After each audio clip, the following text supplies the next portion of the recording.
Why did you want to do this? You know, I come from a pretty conservative family, and my family wanted me to, or told me that I needed to be a doctor. But that wasn't what was in my heart. And after I went to college and studied economics, I started a business and ended up selling it. And I got into a position where, my parents came to me again and they said, now it's time for you to just take a corporate job and settle down, put your head down, focus, and that's what you're going to do. That's going to be your trajectory.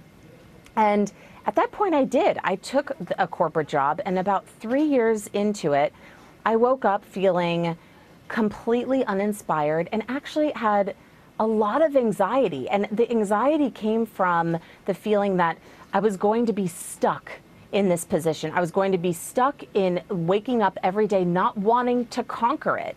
And so I decided to quit.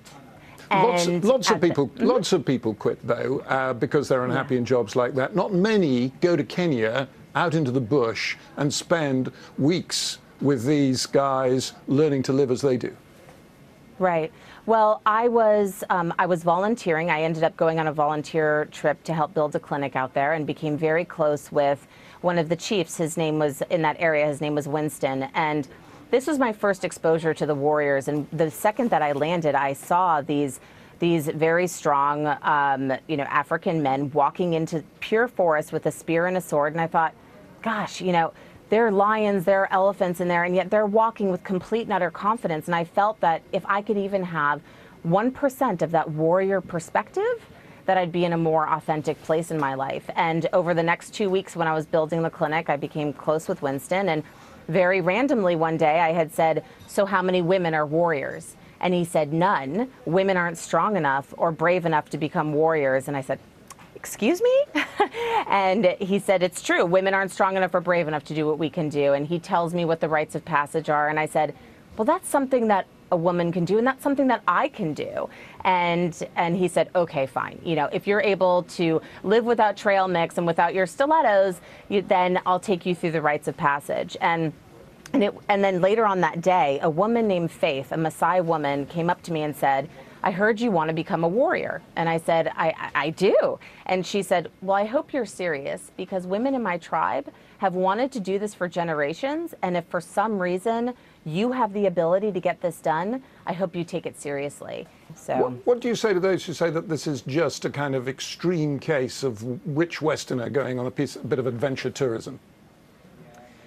Well, I mean, I would say that the Maasai women especially, they wanted this, and they asked me to take a chance and to do this. And so it's coming from the tribe. It wasn't coming from me. And since I was inducted into their tribe and became the first female warrior, the tribe has decided to take it upon themselves to work to change a law to allow girls to become warriors. So that's not me putting my spear in the ground and saying this is something that you need to do. This is something that's coming directly from the tribe.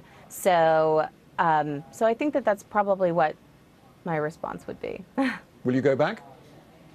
I am going back. I'm going back in January to climb Kilimanjaro with at least five to 10 girls who are going to become the first Maasai girls who are going to be part of the first warrior class, the next warrior class.